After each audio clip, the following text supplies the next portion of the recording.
Kubor ka Batesi TV. Lawan ra siya da ka Orange Nissan Lumso po near Fire Brigade Shillong.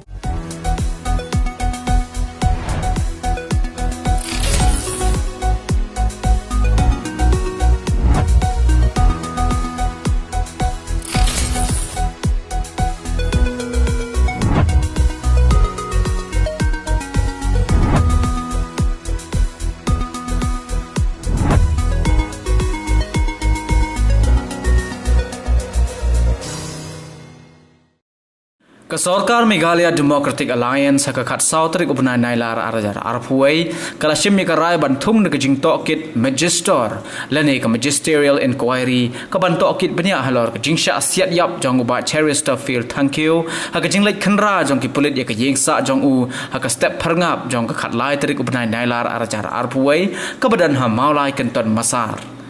Ia kini la pentip do menteri rangba jong kejelau Conrad kongkal Sangma hakajing ya keren bat kilat pathai kubor. Susu menteri rangba la pentip ruba superintendent of police unsap halut ya baro ki kaipot halor kini kejing jia seka National Human Rights Commission. Menteri rangba jong kejelau Conrad kongkal Sangma ulaong baka operation baki Pulit kilahir khenra ya ke yengsa jong uba Cherister Field thank you kalong ban Leit kem yu om ban Siat penyam. Hakajing ya keren bat kilat pathai kubor Conrad Sangma ulaong baki Pulit kila penlong ya kini kejing khenra hadin baki layo ya kejing tip ke batikna bahkan sadon biang sasisin pat kejing pen pathai bom hapo kanong ba shalong susu ulaong ru bakani kejing Leit khenra ya ke yengsa jong ba Cheris kalong ban pentikna baki nong sok snong kindon hapadeng ka shongsuk shongsan baraka jo ko por ula kenturu ya ki pat ba bakin penne ya ka shongsuk shongsan bat banam thau ya ki no kejing kulmar ADG and ADG Law and Order regarding the recent incidents that took place in Shillong. You are all aware that in the last few weeks there have been a number of incidents where certain locations, IED bombs were planted in East Chente Hills as well as in Shillong, where the incident that took place in Shillong, certain individuals were also injured. After the incidents that took place in East Chente Hills, inquiry had started into individuals who were involved in this, and the police had made all-out efforts to find the people involved and take appropriate steps to ensure that these don't happen in the future. But in the process, many people were arrested, and while that happened, again on 10th of August, we had an incident in Laimukra, in a very, very busy market area or locality where a blast took place. After that blast took place, the police had intensified the investigations that were taking place. After going into a large amount of information and doing detailed investigation, the police had found credible and tangible evidence of involvement of large number of people, including the individual who died a few days back. Based on this credible information, the police had made their strategy on how to move forward. In the meantime, from multiple agencies, we received credible information that another attempt was going to be made in the next few days in Shillong. And this is not just our agencies, but other agencies also. Once those agencies and our own information and intel gave us the threat of another attempt, which would then definitely risk the lives of the citizens of our state, the police decided to move swiftly in order to ensure that no other incidents take place in Shillong or any other part of the state. And in the process, they moved forward to make an arrest. It was never the intention of the police to harm any individual. But in the process, if the arrest was made, it would rather be in the interest of the police department, as they would be able to get more credible information on other networks that possibly are there. But as you're aware, that the circumstances led to the unfortunate incident that happened a few days back. The SP has submitted the report, which is as per mandated by the National Human Rights Commission, within 48 hours. After this report is submitted, there will be a magisterial inquiry, which also is under process, and that report will be submitted. And based on that, the National Human Rights Commission will look into the matter and inquire the matter.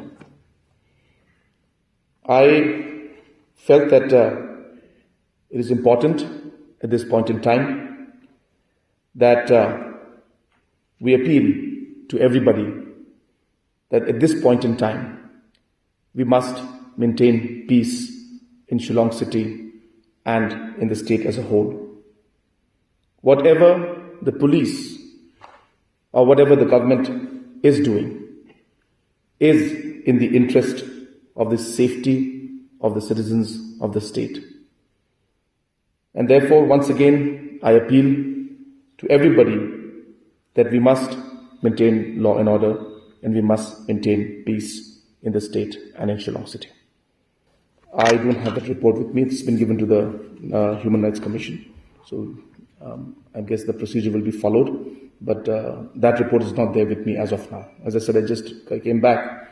So I had this initial meeting, but I felt it necessary that I must meet the press. It will be done by the government. And then after that, the inquiry, as I said, once it's done, it will be submitted to the National Human Rights Commission, which will then further take up the matter at their level. The National Human Rights Commission is an independent and autonomous body, and the reports and the inquiry that we submit are only the facts that we submit to them. So the National Human Rights Commission is the appropriate body to look into this, and they are very much autonomous. Once they submit their report, we can decide on how to move forward. But the procedure requires us to submit the reports to the National Human Rights Commission. These are situations that are there, and what happened was unfortunate.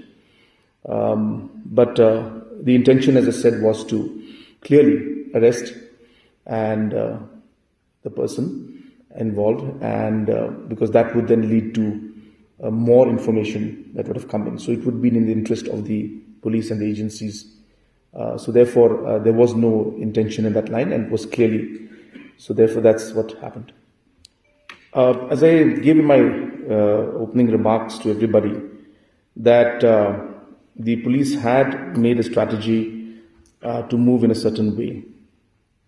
But then when the intel came to the police from their own agencies and from other agencies also, that there is going to be another attempt to put up another IED and a bomb blast in Shillong in a certain location. The information also is there with us, but we don't feel appropriate to share. The police felt that they need to move swiftly.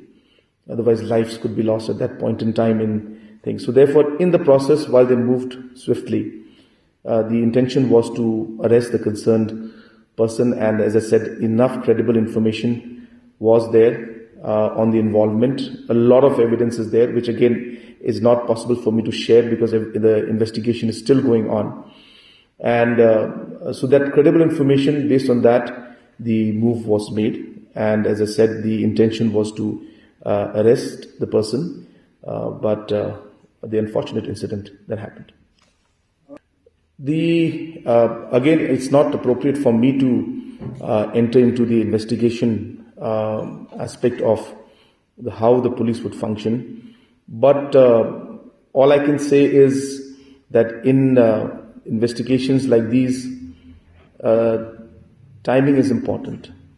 If the leads are broken before the actual information comes out, then you don't get the desired result that you're looking at. So without going further to details of that timing was critical for us.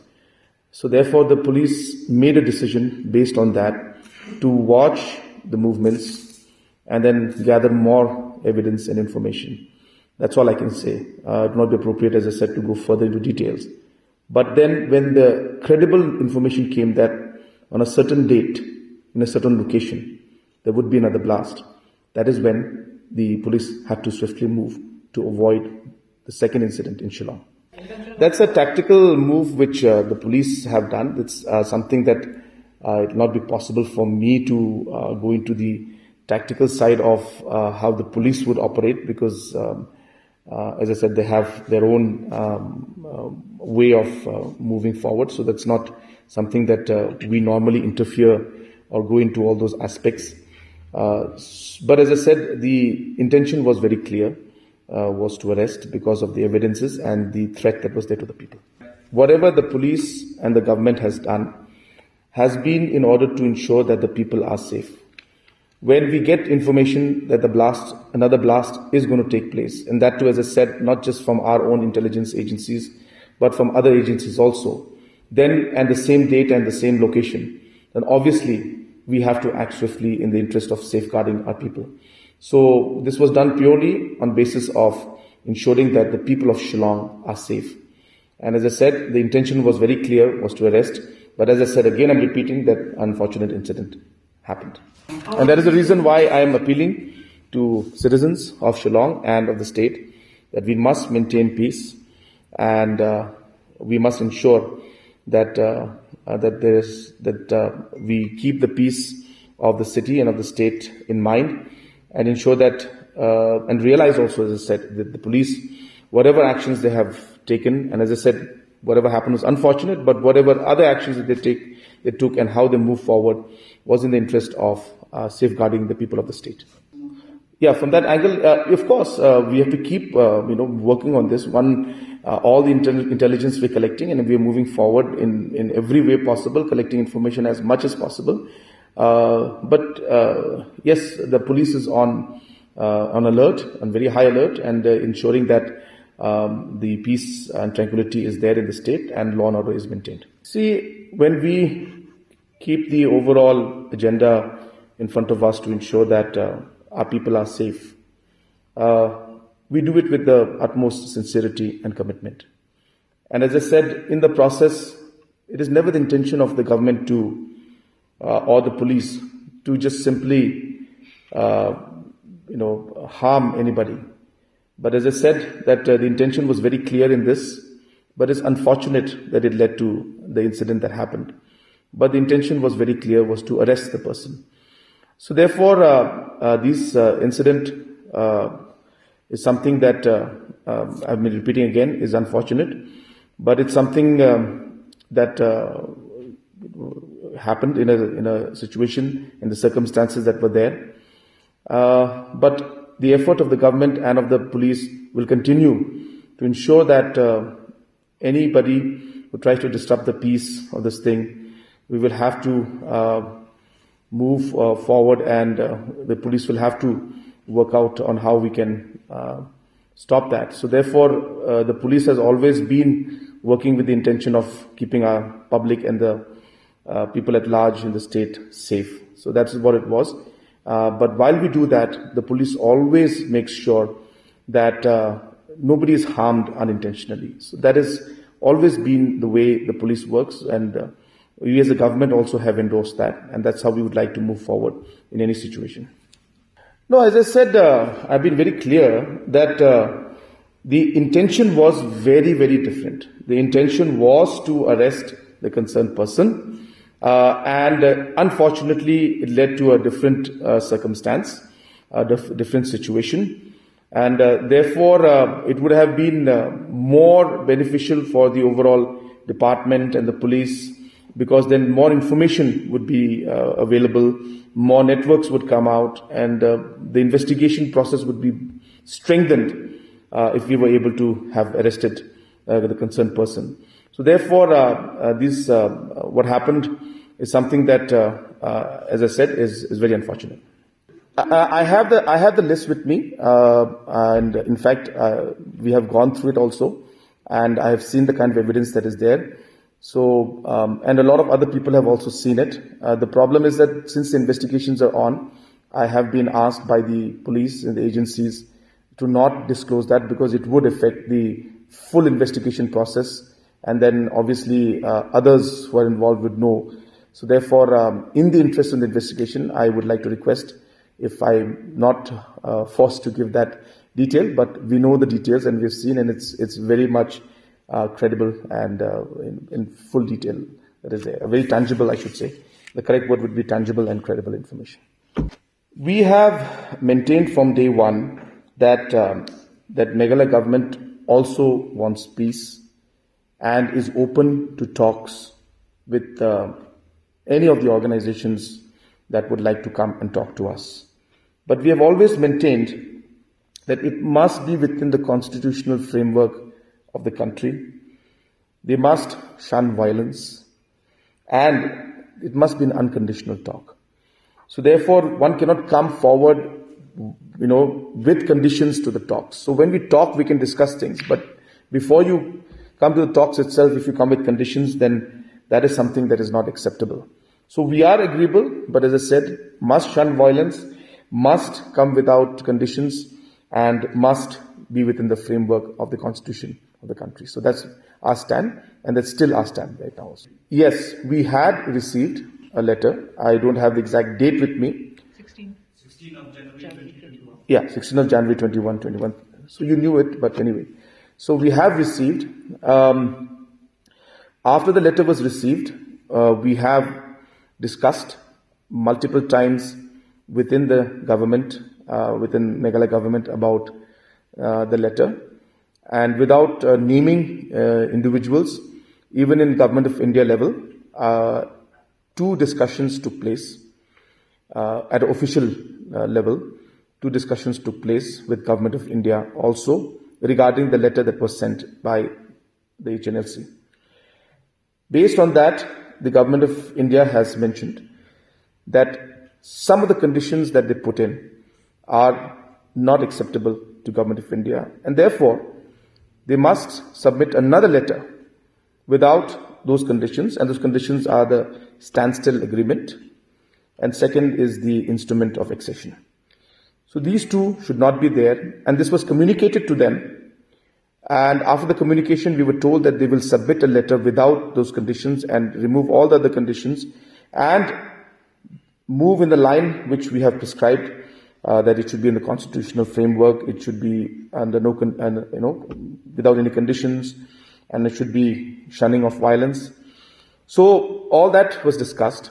But in the meantime, that letter did not come. And in the meantime, the different incidents started taking place in Jente Hills. So therefore, at one side, we were receiving this communication, but at one side, the violence was continuing in Jente Hills. So therefore, it was not clear as to what really was the intention at that point in time. So therefore, that is what happened, and that process was on while these incidents that took place. So therefore, there were channels, and of course, without going into details of individuals, so there were channels that were there, and this information was coming in, and we were being told that, as I said, a new letter will come with all the other information. With another appeal without the other terms and conditions. But as I said, that particular letter never came.